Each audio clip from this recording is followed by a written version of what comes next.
Good morning. भाई हम balancing by partial equation method पढ़ रहे थे।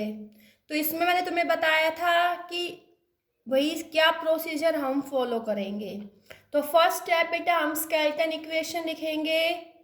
सेकंड स्टेप हम देखेंगे कि वो रिएक्शन कितने स्टेप्स में पूरी हुई। हर स्टेप को हिट एंड ट्रायल से मल्टीप्लाई करेंगे, हिट एंड ट्रायल मेथड से सॉल्व करेंगे। ओके। उसके बाद जो रिएक्शन इंटरमीडिएट है उनको कैंसिल आउट करने के लिए सुटेबल इंटीजर से अगर मल्टीप्लाई करने की जरूरत है तो मल्टीप्लाई करेंगे। लास्ट में सभी रिएक्शंस को, सभी स्टेप्स को ऐड कर लेंगे जिससे हमें उसका फाइनल प्रोडक्ट मिल जाएगा। ये हमारे स्टेप्स थे किसी भी केमिकल इक्वेशन को पार्शियल इक्वेशन मेथड से बैलेंस करने के लिए। ठीक है, जैसे मैं तुमसे कहूँ balance the chemical equation, balance the chemical equation by the method of partial equation, by the method of partial equation। किसको बैलेंस करना, देखो जैसे मैं तुमसे कहूँ lead sulphide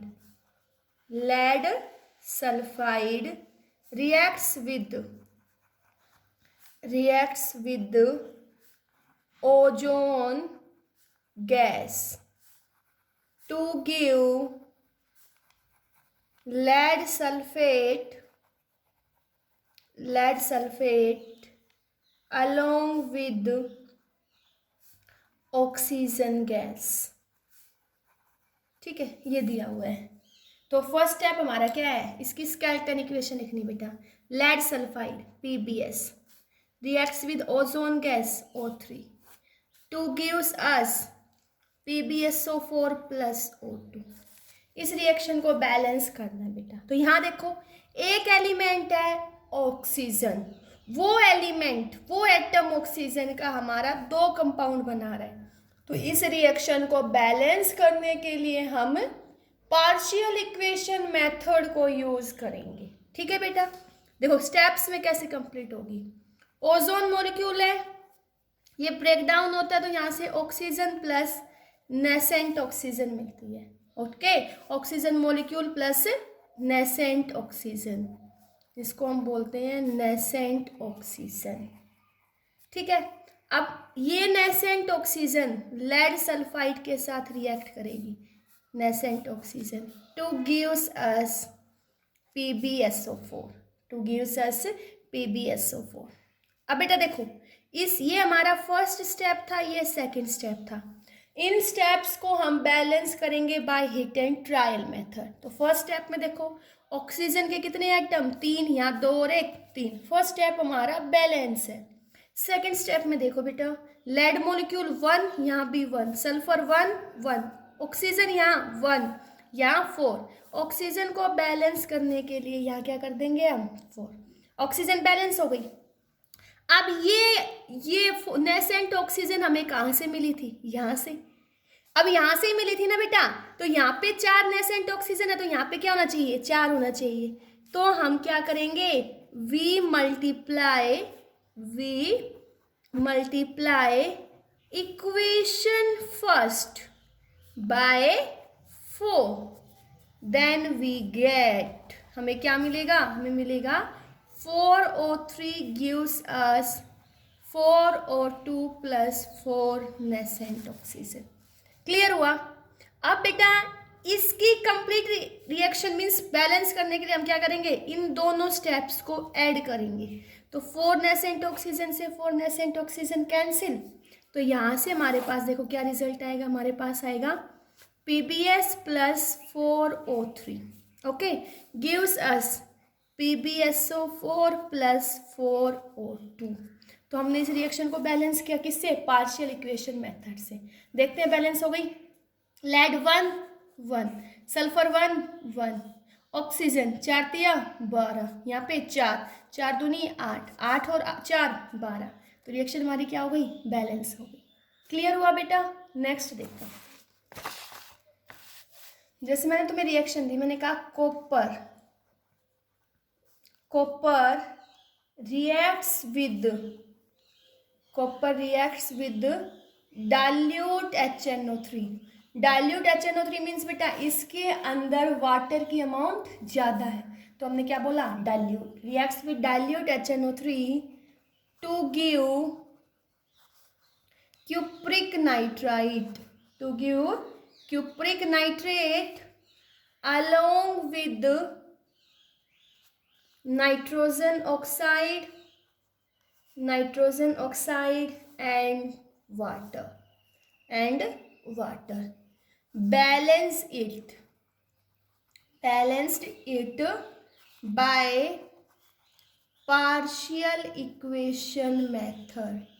Balanced it by partial equation method. ठीक है बेटा. तो सबसे पहले तुम स्केलेटन इक्वेशन लिखोगी. Copper Cu, dilute HNO3, dilute nitric acid means HNO3 to give cupric nitrite, cupric nitrate. तो क्यूप्रिक है तो बेटा कॉपर +2 में, तो क्या फॉर्मूला आएगा, CuNO3 whole twice plus NO plus H2O. ठीक है. इस रिएक्शन को हमें बैलेंस करना है किससे, पार्शियल इक्वेशन मेथड से. भाई पार्शियल इक्वेशन मेथड से क्यों करेंगे, क्योंकि यहाँ देखो बेटा एक एलिमेंट है नाइट्रोजन, ये रिएक्ट करके यहाँ पे 2 कंपाउंड बना रहा है. ठीक है. तो ऐसी रिएक्शंस को बैलेंस करने के लिए हम पार्शियल इक्वेशन मेथड को ही चूज करते हैं. ठीक है. तो देखो क्या होगा, सबसे पहले हमारे पास कॉपर है, वो HNO3 के साथ रिएक्ट करेगा. तो यहाँ से बेटा हमें पता है when any metal reacts with acid, तो मेटल का साल्ट मिलता है प्लस हाइड्रोजन. ये बात हर बच्चे को पता होगी कि तब मेटल रिएक्ट करता है एसिड के साथ. When metal reacts with acid then it will gives us metal salt along with hydrogen gas. Yes और नो. तो यहाँ से हमें क्या मिलेगा बेटा, यहाँ से हमें कॉपर नाइट्रेट प्लस हाइड्रोजन, और गैस है तो किस में ले लेते हैं हम इसको, एटॉमिक फॉर्म में ले लेंगे. ठीक है. इस रिएक्शन को बैलेंस करेंगे बेटा. फर्स्ट स्टेप हो गया ये. हर स्टेप को हम बैलेंस करते हुए चलेंगे by heat and trial method. तो यहाँ देखो नाइट्रोजन 2, यहाँ 1, तो इसको 2 से मल्टीप्लाई, हाइड्रोजन यहाँ पे 2, तो यहाँ क्या कर दोगे 2 से मल्टीप्लाई, 3 दूनी 6 ऑक्सीजन, 3 दूनी 6, कॉपर 1, ये रिएक्शन बैलेंस हो गई.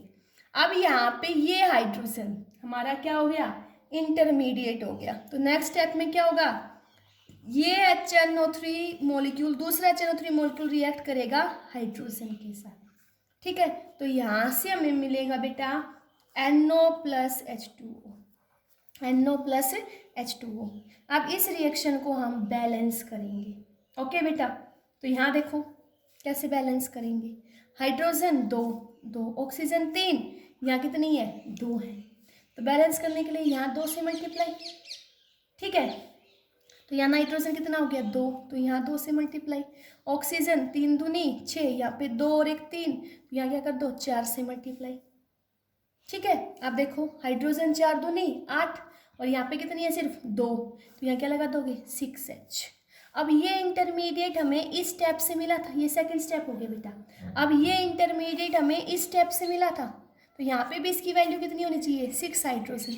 तो क्या करोगे, इस इक्वेशन को मल्टीप्लाई कर दोगे किससे, 3 से. क्या करोगे, मल्टीप्लाई. देखो मैंने तुम्हें बताया था ना कि हीट एंड ट्रायल मेथड से बैलेंस कर लिया. अगर इंटरमीडिएट को, रिएक्शन इंटरमीडिएट को काउंटर बैलेंस करने के लिए हम किसी भी रिएक्शन को सुटेबल इंटीजर से भी मल्टीप्लाई करते हैं. स्टेप्स में बताया था. तो क्या करोगे, मल्टीप्लाई इक्वेशन फर्स्ट बाय 3. तो हमें क्या मिलेगा, हमें मिलेगा 3Cu plus 6HNO3. 6HNO3 gives us 3CuNO3 whole twice plus 6H positive. ठीक है. अब ओवरऑल रिएक्शन के लिए क्या करोगे, इन दोनों इक्वेशन को कंपेयर करोगे. बेटा 6H से 6H कैंसिल, तो यहाँ से देखो हमारे पास नेट रिएक्शन क्या आएगी, 3Cu प्लस 6 और 2 8HNO3 gives us 3CuNO3 whole twice plus 2NO plus 4H2O। ये हमारे पास रिएक्शन आ गई। ठीक है, अब देखते हैं बैलेंस है या नहीं। 3 कॉपर, हाइड्रोजन 8, 4 दूनी 8, नाइट्रोजन 8, 2 3 दूनी 6 और 2 8, ऑक्सीजन 24, 3 दूनी 6, 6 तिया 18, 2 20 और 4 24। यस और no? Total number of atoms of reactant is equal to total number of atoms of product. तो ये रिएक्शन हमारी क्या हो गई? बैलेंस हो गई। क्या हो गई बेटा? बैलेंस। ठीक है, नेक्स्ट देखो, एक एग्जांपल और देख लेते हैं जिसमें तुम्हें कहा balance the following skeleton equation, balance the following skeleton equation by method of partial equation। क्या दिया हुआ है? phosphorus reacts with dilute nitric acid to give phosphonic acid plus water plus nitrogen dioxide। तो बेटा यहाँ देखो, हमें स्केलेटन इक्वेशन दे दी तो हम इसका क्या देखेंगे? मैकेनिज्म देखेंगे। तो फर्स्ट स्टेप में क्या होगा? नाइट्रिक एसिड जो है it will decompose to give H2O plus NO2 plus nascent oxygen. ठीक है, और हर स्टेप को हम बैलेंस करते हुए चलेंगे। तो यहाँ देखो बेटा, 3 ऑक्सीजन यहाँ, 2 और 1 3 और 1 4, नाइट्रोजन 1 हाइड्रोजन यहाँ पे 2 यहाँ 1, तो इसको क्या कर दो? 2 से मल्टीप्लाई। हाइड्रोजन बैलेंस हो गया। ऑक्सीजन देखो 3 दूनी 6 और यहाँ नाइट्रोजन भी क्या हो गया? 2, तो इसको भी 2 से मल्टीप्लाई। ठीक है, तो देखो 2 दूनी 4, 5 और 6, रिएक्शन बैलेंस हो गई ये स्टेप। अब ये जो नेसेंट ऑक्सीजन बना, ये नेसेंट ऑक्सीजन हमारा क्या हो गया? इंटरमीडिएट। दूसरे स्टेप में ये नेसेंट ऑक्सीजन रिएक्ट करेगा फॉस्फोरस के साथ। Nascent oxygen reacts with phosphorus to give phosphorus pentaoxide. Means P2O5। अब इस फॉस्फोरस पेंटाऑक्साइड को हमें बैलेंस करना पड़ेगा। या 2 फॉस्फोरस 2, तो यहाँ क्या आएगा बेटा? 5। क्या आएगा? 5।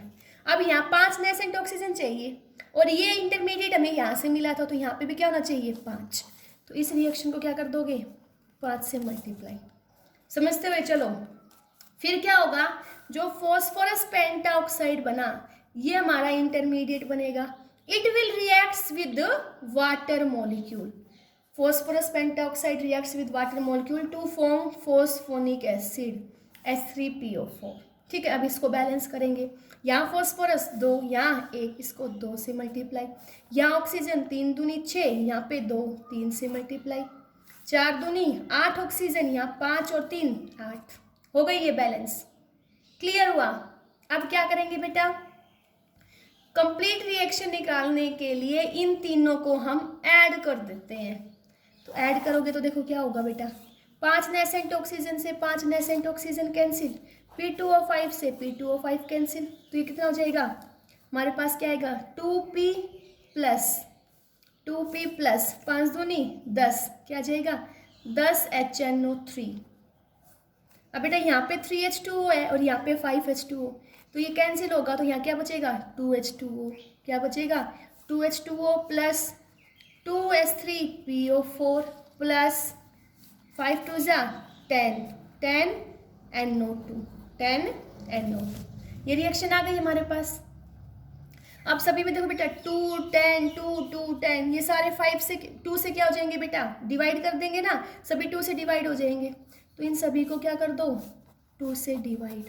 तो हमारे पास क्या आ जाएगा? P plus 5HNO3 gives us H3PO4 plus H2O plus 5NO2। अब बेटा यहाँ देखो, जो फॉस्फोरस है ये एटॉमिक फॉर्म में है, और फॉस्फोरस किसके फॉर्म में रहता है? मॉलिक्यूलर फॉर्म में। कैसे? P4 की फॉर्म में। तो यहाँ इस फॉस्फोरस जो हमारा एलिमेंट्री फॉर्म में था, इसको हम जो हमारा एटॉमिक फॉर्म में था उसको हमने मॉलिक्यूलर फॉर्म में कन्वर्ट कर दिया, और फॉस्फोरस P4 की फॉर्म में रहता है, जैसे ऑक्सीजन O2 और सल्फर एसिड की फॉर्म में रहता है। तो P4 reacts with 5HNO3 to give H3PO4 plus H2O plus 5NO2। ये रिएक्शन आ गई, लेकिन यहाँ पे हमने फॉस्फोरस को एटॉमिक फॉर्म से मोलिकुलर फॉर्म में कन्वर्ट कर दिया, तभी रिएक्शन बैलेंस करनी पड़ेगी बेटा। तो यहाँ देखो P4 किया, तो इस इक्वेशन को हमने 4 से मल्टीप्लाई किया, तो पूरी को क्या कर दोगे 4 से मल्टीप्लाई। एक तो ये वे है, चलो इसी से कर लेते हैं। एटॉमिक फॉर्म में था, मोलिकुलर फॉर्म में कन्वर्ट करेंगे तो इसको क्या कर देंगे 4 से मल्टीप्लाई। तो इस पूरे इक्वेशन को क्या कर दो 4 से मल्टीप्लाई। तो यहाँ से हमारे पास क्या आएगा 4P plus 20HNO3 gives us 4H3PO4 plus 4H2O plus 20NO2 आ गया ये। अब 4P, तो इसको हम मोलिकुलर फॉर्म में लिख लेते हैं, कैसे P4। क्या लिख लेंगे P4 plus 20HNO3 gives us 4H3PO4 plus 4H2O plus 20NO2। तो अब देखो बेटा ये रिएक्शन हमारी क्या हो गई बैलेंस हो गई। चेक करें, 4 फॉस्फोरस 4, हाइड्रोजन देखो 20, यहाँ देखो 4 दिया 12, 4 दूनी 8, 12 और 8 20, नाइट्रोजन 20, तो यहाँ देखो 20, ऑक्सीजन 20 दिया 60, 4 चौक 16, 16 और 4 20, और 20 दूनी 40, 40 और 20 60। तो total number of atoms of reactant is equal to total number of atoms of product. तो ये रिएक्शन क्या हो गई बैलेंस। Okay, thank you.